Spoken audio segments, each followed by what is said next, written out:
Hello everyone, welcome to my channel education hub.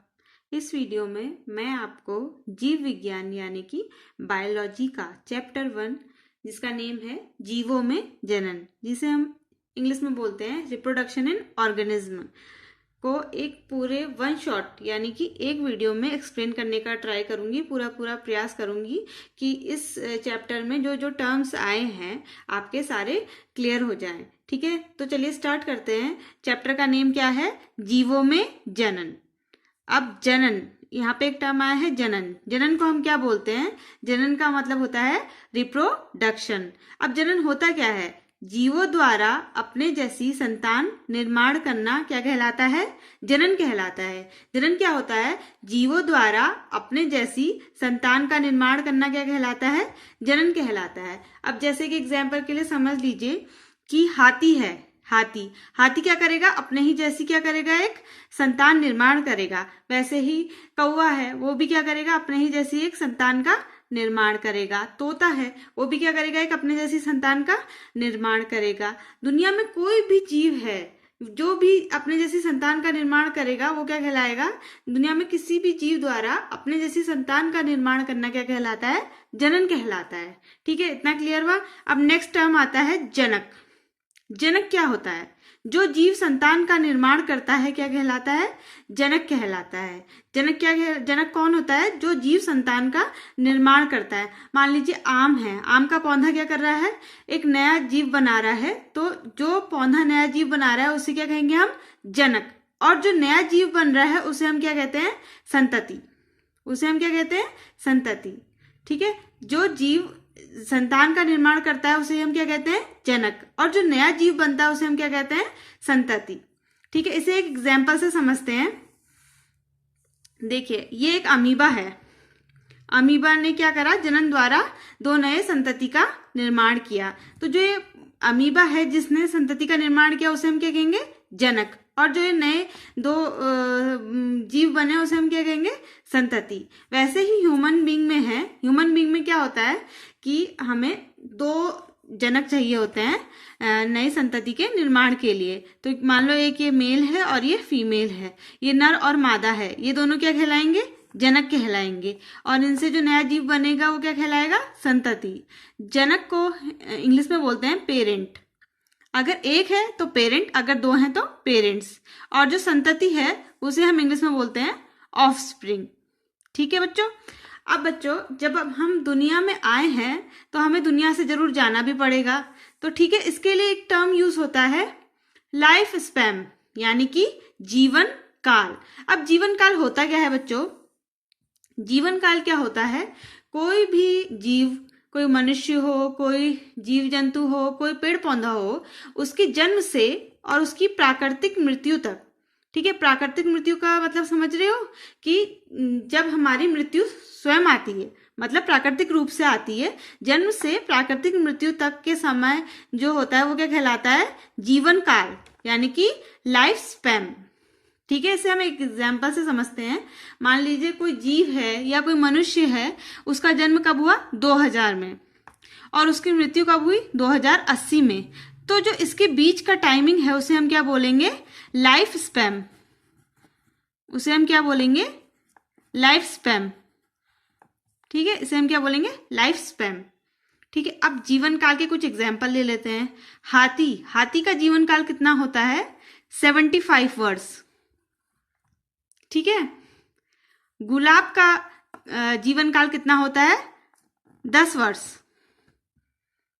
ठीक है, और जो कुत्ता होता है उसका जीवन काल क्या होता है?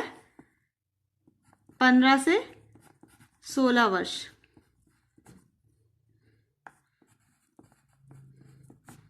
दस वर्ष। ठीक है, ऐसे ही बहुत सारे आपके एनसीईआरटी बुक में एग्जाम्पल्स हैं।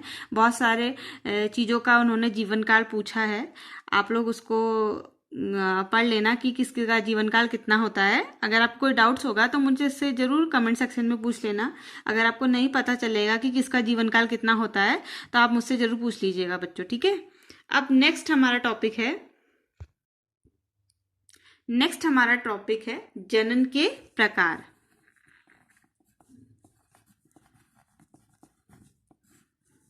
जनन तो आपको पता चल गया, अपने ही जैसे जीव का निर्माण करना क्या कहलाता है? जनन कहलाता है।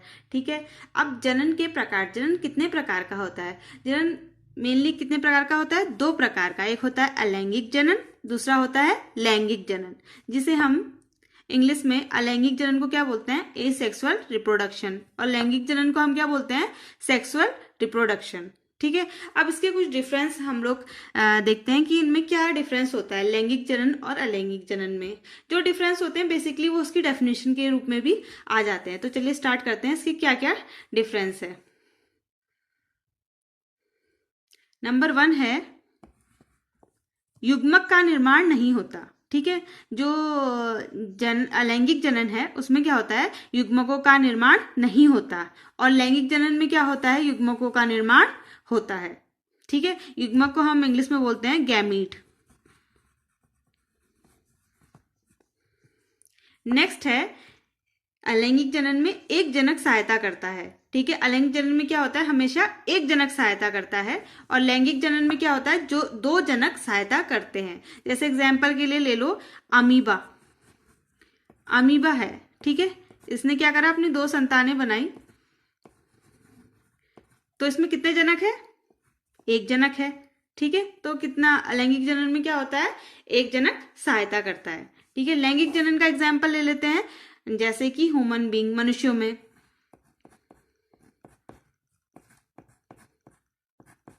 ये नर है और ये मादा है, इसने एक नई संतान की उत्पत्ति की है। तो इसमें जनक कितने हो गए? जनक कौन से हैं? दोनों जनक कितने हो गए?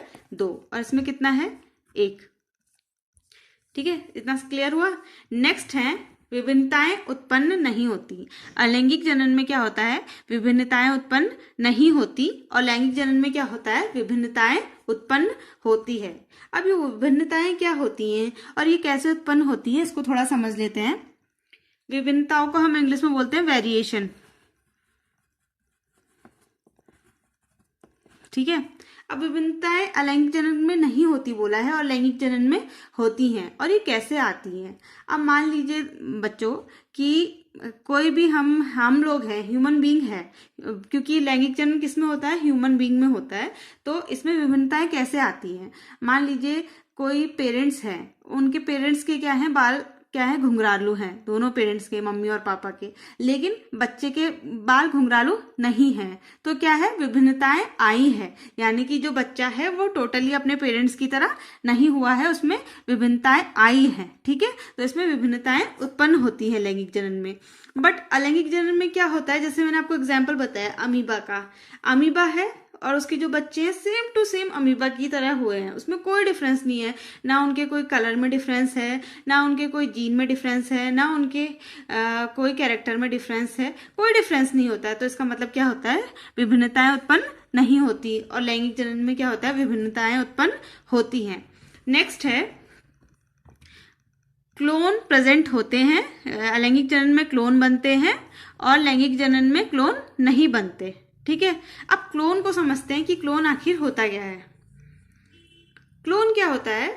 क्लोन होता है मॉर्फोलॉजिकली और जेनेटिकली क्या होते हैं? समान होते हैं। मॉर्फोलॉजिकली को हम बोलते हैं आकारिकी, और जेनेटिकली को हम बोलते हैं अनुवांशिकी। यानी कि क्लोन क्या होते हैं? आकारिकी और अनुवांशिकी रूप से क्या होते हैं? समान होते हैं। जैसे एक एग्जाम्पल से समझते हैं, अमीबा का ही एग्जाम्पल ले लेते हैं हम। मान लीजिए ये अमीबा है, ये जनक है, और इससे इसके जो 2 संतति बनी है वो बिल्कुल सेम है। कैसे सेम है? देखिए, आकारिकी यानी कि सेम आकार के हैं, हाँ सेम आकार के हैं, आकारिकी में कोई अंतर नहीं है। और अनुवांशिकी, अनुवांशिकी मतलब कि अनुवांशिकी का मतलब क्या होता है? जीन से। जीन कहाँ होते हैं? डीएनए में। ठीक है, जो क्लोन होता है, क्लोन किस में पाया जाता है? अलैंगिक जनन में पाया जाता है। क्यों पाया जाता है? क्योंकि क्या होता है, जो संतानें होती है वो आकारिकी और अनुवांशिकी रूप से बिल्कुल क्या होती है? बिल्कुल समान होती है। मान लीजिए अब हमने एक लिया, एक मटर का पौधा है, ठीक है, इसमें ये मटर हो रही है,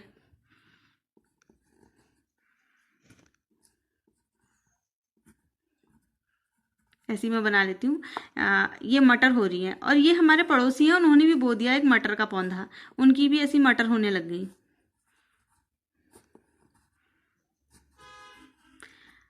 अब मान लीजिए हम दोनों ने क्या करा, जो मटर हमने भी बोई और हमारे पड़ोसियों ने भी बोई, मटर बोई।